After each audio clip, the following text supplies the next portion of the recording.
दोस्तों, बिग सोचों में खुश आमदीद। आपने अक्सर टेलीविज़न या सोशल मीडिया पर देखा होगा या अखबारात में पढ़ा होगा कि साइबेरिया की ठंडी हवाओं ने पाकिस्तान का रुख कर लिया है और आइंदा चंद रोज़ तक मुल्क में सर्दी में इजाफा हो जाएगा। दोस्तों, साइबेरिया कहाँ है जहाँ से ये हवाएं आती हैं? क्या ये कोई मुल्क है या किसी मुल्क का कोई इलाका? वहाँ का मौसम कैसा रहता है? वहाँ लोग कैसे ज़िंदगी गुजारते हैं? साइबेरिया के बारे में हक़ाइक़ क्या कहते हैं और इसकी स्ट्रेटजिक अहमियत क्या है? यही आप इस वीडियो में जानेंगे।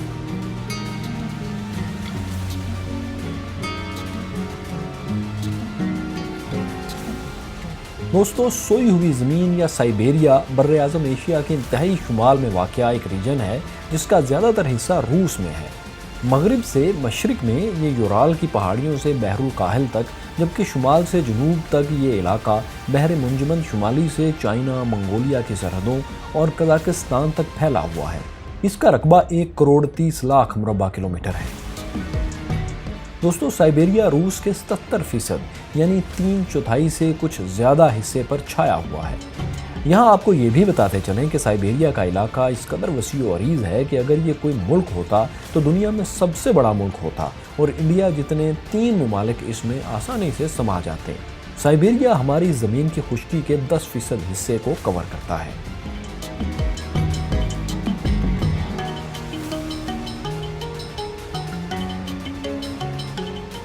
दोस्तों, साइबेरिया अपने तवील सख्त सर्द मौसम की वजह से दुनिया में मशहूर है। यहाँ सर्दियों में पारा -68 डिग्री सेंटीग्रेड तक भी रिकॉर्ड किया गया है, लेकिन औसत दर्जा हरारत -40 -40 डिग्री सेंटीग्रेड तक रहता है। यहाँ साल में 9 माह तक मौसम सरमा का राज रहता है, जबकि मौसम गर्मा सिर्फ 3 माह के लिए आता है। साल में तकरीबन 6 माह तक ये इलाका बर्फ़ से ढका रहता है। लेकिन आपको ये भी बताएं कि साइबेरिया इतना ठंडा इलाका होने के बावजूद गर्मियों में साइबेरिया के कुछ इलाके काफ़ी गर्म भी हो जाते हैं और वहाँ औसत दर्जा हरारत 30 डिग्री सेल्सियस तक पहुँच जाता है।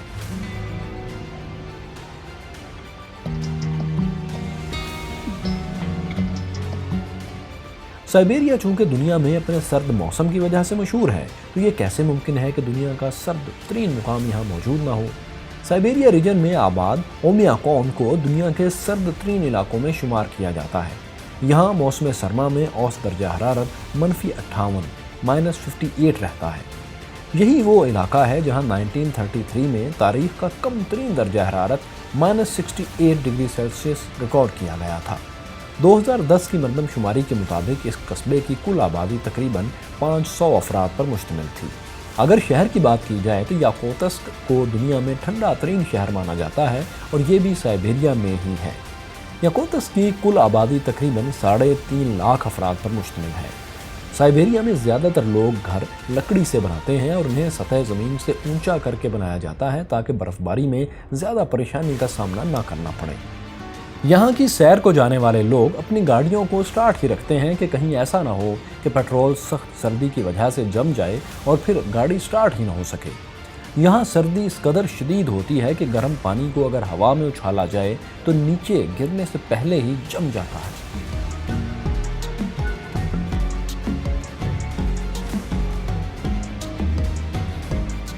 दुनिया में साइबेरिया की नीली आंख के नाम से मशहूर झील बैकाल भी इसी रीजन में पाई जाती है।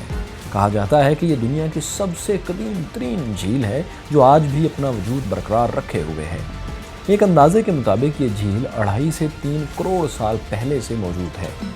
ये न सिर्फ कदीम तरीन बल्कि दुनिया में सबसे लंबी और गहरी झील होने का एहसास भी रखती है।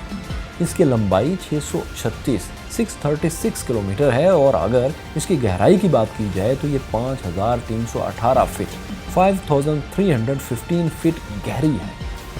माहिरीन के मुताबिक ये दुनिया में ताज़ा पानी का सबसे बड़ा ज़ख़ीरा है जो दुनिया में कुल ताज़ा पानी का 20% अपने अंदर समोए हुए है। ये झील तकरीबन 330 छोटे बड़े नदी नालों और दरियाओं की आखिरी मंजिल है, जबकि इससे निकलने वाला दरिया सिर्फ एक है। इसकी वुसअत का अंदाज़ा आप इस बात से लगा लें कि मकामी आबादी इसे समंदर ही समझती है। जब शदीद ठंड पड़ती है तो ये झील 5 से 6 माह तक मुकम्मल तौर पर मुंजमद हो जाती है और झील की फ़ज़ाओं पर सर्द हवाओं का राज हो जाता है। उन दिनों दर्जा हरारत भी -40 से नीचे गिर जाता है। جب یہ جھیل مکمل طور پر منجمد ہو جاتی ہے تو آس پاس کے علاقوں تک پہنچنے کے لیے لوگ اسی جھیل کو بطور ٹریفک روٹ بھی استعمال کرتے ہیں۔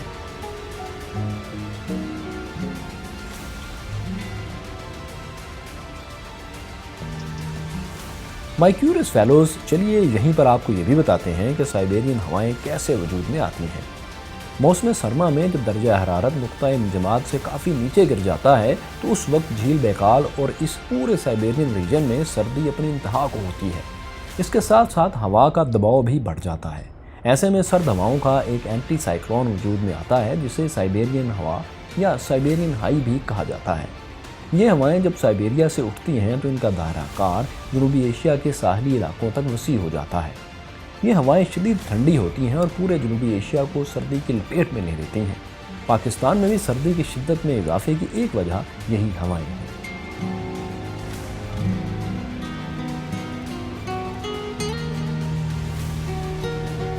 یورال کی پہاڑیوں، صنوبر کے جنگلوں، 8 ٹائم زونز اور فطرت کے ہزاروں حیرت میں مبتلا کر دینے والے نظاروں سے گزرتا ریلوے ٹریک بھی سائبیریا سے ہی گزرتا ہے۔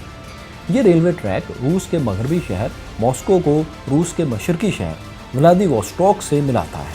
اس ریلوے ٹریک کی لمبائی 9288 9288 کلومیٹر ہے۔ یہ آج تک دنیا میں سب سے لمبا ریلوے ٹریک ہے جو 1891 میں شروع ہوا اور 1916 میں مکمل ہوا۔ اگر آپ ماسکو سے ولادیووسٹوک اسی ریلوے ٹریک کے ذریعے سفر کریں تو فطرت کے تقریباً سبھی حسین مناظر کو دیکھنے کے لیے آپ کی 6 راتیں اور 6 دن صرف ہوں گے۔ لیکن دوستو، اگر آپ یہ سفر کر لیں تو یقیناً آپ کہہ سکتے ہیں کہ آپ نے پورا روس تقریباً دیکھ لیا ہے۔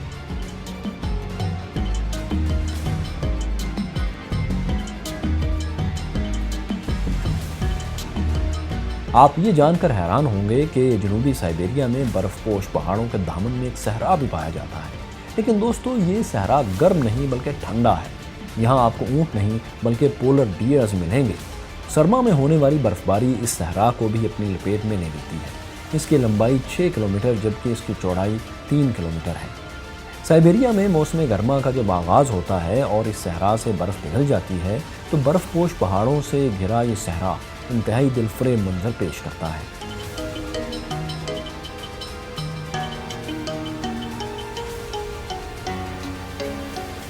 دوستو، سائبیریا کی جغرافیائی اور موسمی خصوصیات ہمیشہ سے ہی اس کی ترقی کی راہ میں رکاوٹ رہی ہیں، لیکن یہ ریجن روس کے لیے ہمیشہ سے اسٹریٹجکلی انتہائی اہم رہا ہے۔ یہ علاقہ اپنے سخت موسم کی وجہ سے ہر طرف سے کسی بھی قسم کی دراندازی سے محفوظ رہا ہے۔ اگرچہ یہ علاقہ سال کے زیادہ تر حصے میں سخت سردی کی لپیٹ میں رہتا ہے اور جمع ہوا بھی رہتا ہے، جس کی وجہ سے اس کی آبادی انتہائی کم ہے، لیکن یہ علاقہ روس کے لیے معاشی اعتبار سے انتہائی اہمیت رکھتا ہے۔ روس کے تقریباً 70% تیل اور گیس کے ذخائر سائبیریا کے علاقے ہی میں پائے جاتے ہیں۔ روس سائبیریا سے حاصل ہونے والی گیس کی بدولت ہی اس وقت دنیا میں قدرتی گیس کا سب سے بڑا ایکسپورٹر ہے۔ یورپ کے اکثر ممالک گیس کے لیے صرف روس پر ہی انحصار کرتے ہیں۔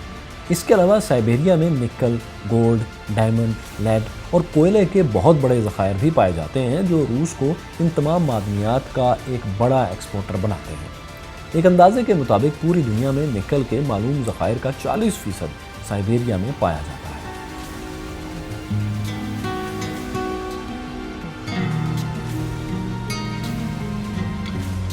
سائبیریا اگرچہ روس کے 3/4 رقبے پر پھیلا ہوا ہے، لیکن اس علاقے میں آباد لوگ روس کی کل آبادی کا محض 23% ہے۔ یہاں پر آبادی کے کم ہونے کی وجہ بھی ظاہر ہے یہی ہے کہ یہاں کے سخت موسم کو جھیلنا کسی عام انسان کے بس کی بات ہی نہیں۔ ایسے میں یہاں آباد لوگوں میں سے بھی اکثر روس کے مغربی علاقوں یا کسی دوسرے ملک کی طرف ہجرت کر جاتے ہیں۔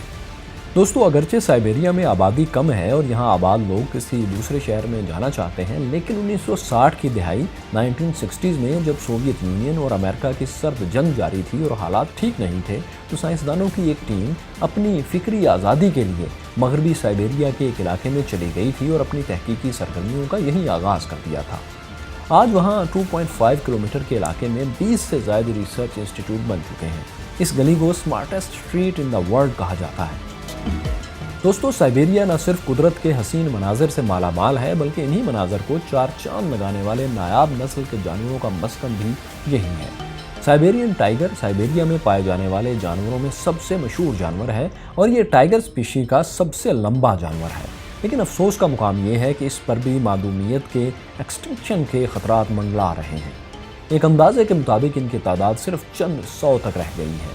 इसके अलावा साइबेरियन हिस्की और बिल्लियों और पोलर डियर जैसी बेशुमार जंगली हयातियात की इकसाम यहाँ पाई जाती हैं। यहाँ आपको एक और अजीबोगरीब वाक़े के बारे में भी बताते हैं।